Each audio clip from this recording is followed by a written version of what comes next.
அஸ்ஸலாமு அலைக்கும் வரஹ்மத்துல்லாஹி தஆலா வபரகாத்துஹு. அன்பார்ந்த சகோதரர்களே, பெரியவர்களே, ஈமான் கொண்ட சொந்தங்களே, நம்ம தீன் இஸ்லாம் சுன்னத் ஜமாத் பாத்ஷா மாணவர்கள் பெருமானார் ரசூலுல்லாஹி ஸல்லல்லாஹு அலைஹி வஸல்லம் கற்றுத்தந்த பல லட்ச நன்மைகள் கிடைக்கக்கூடிய வழிமுறையை படிக்கப் போகின்றார்கள். அல்லாஹ் ஜல்ல ஷானஹு தஆலா அந்த மதரசா மாணவர்கள் மூலமாக நாமும் படித்து கல்வி ஞானங்களை அதிகப்படுத்தி இம்மை மறுமையிலே வெற்றி பெற்ற வாழ்க்கை வல்லோனல்லா நம் அனைவருக்கும் தந்தார் உரிவன். ஆமீன். அஊது பில்லாஹி மினஷ் ஷைத்தானிர் ரஜீம். பிஸ்மில்லாஹிர் ரஹ்மானிர் ரஹீம்.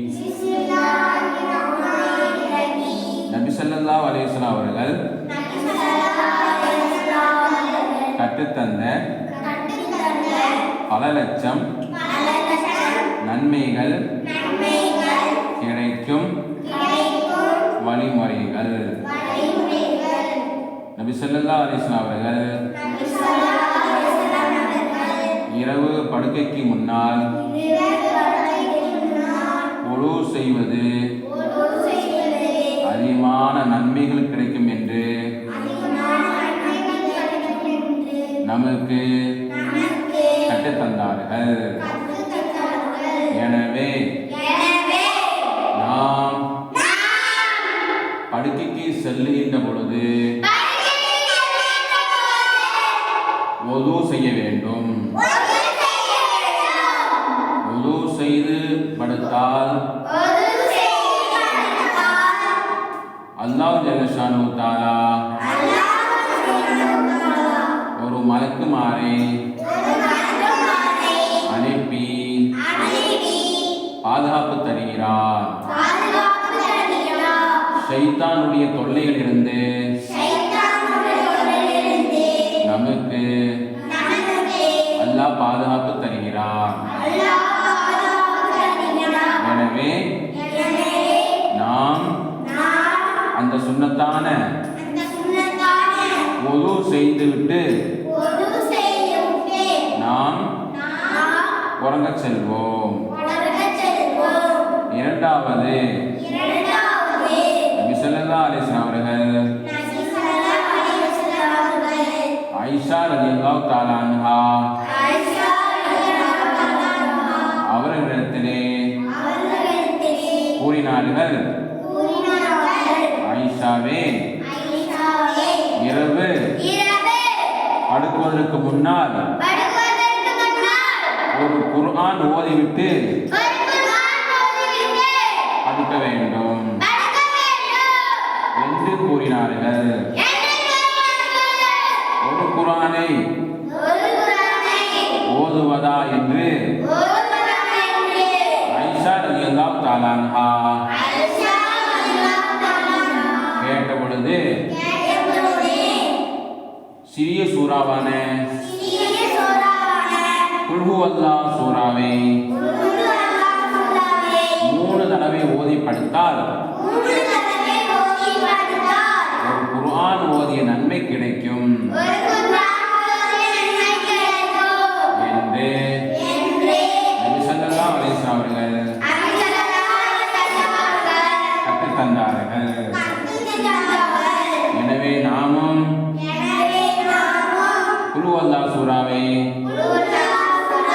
3 தடவை சொல்லிவிட்டு உறங்க வேண்டும். மூன்றாவதாக, ஒரு ஹஜ் உம்ரா செய்துவிட்டு உறங்கிக் கொள்ளுங்கள். அப்போதும் கேட்டார்கள், எவ்வாறு ஒரு ஹஜ் உம்ரா செய்வது? அப்போது நபிகள் நாயகம் கற்றுத்தந்தார்கள்.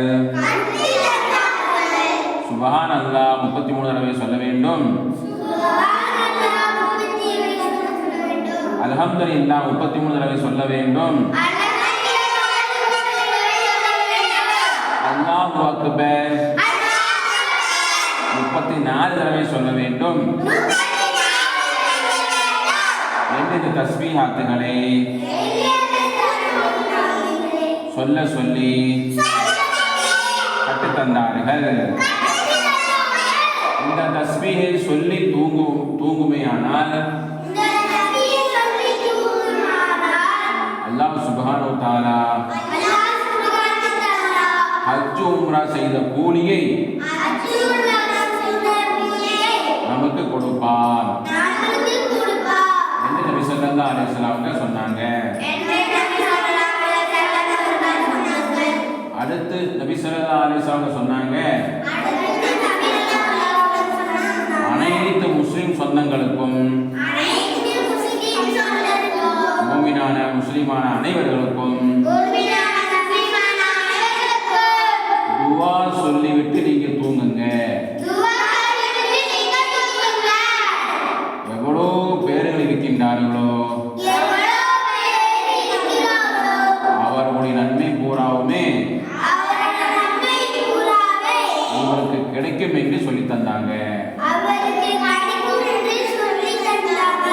200 கோடி முஸ்லிம்கள் இருக்கின்றார் என்று சொன்னா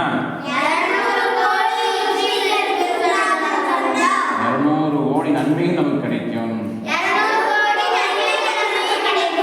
அது என்ன துவா என்று கேட்கப்பட்ட பொழுது நபி ஸல்லல்லாஹு அலைஹி வஸல்லம் சொன்னாங்க, அல்லாஹும்ம இக்ஃபிர் முஃமினீன வல் முஃமினாத் வல் முஸ்லிமீன வல் முஸ்லிமாத் அல் அஹ்யாஇ மின்ஹும் வல் அம்வாத் இன்னக முஜீபுத் தாவாத் ரஹ்மத்துகி யா அர்ஹமர் ராஹிமீன். அல்லாஹ்வே முஸ்லிம்களுடைய அனைவருடைய பாவங்களை நீ மன்னிப்பாயாக. முஸ்லிம்களுடைய அனைத்து தேவைகளையும் நீ கபூல் செய்வாயாக என்று அவங்களுக்கு துவா செய்துவிட்டு நாமெல்லாம் தூங்கினோம் என்று சொன்னால் பல லட்சம் நன்மைகள் நமக்கு கிடைத்துவிடும் என்று நபி ஸல்லல்லாஹு அலைஹி வஸல்லம் அவங்க நமக்கு கட்டி தந்தார்கள். அதுபோன்று நாமெல்லாம் தூங்குவதற்கு அல்லாஹ் உலக முஸ்லிம்கள் அனைவருக்கும் தௌஃபீக் செய்வானாக. ஆமீன் யா ரப்பல் ஆலமீன். அஸ்ஸலாமு அலைக்கும்.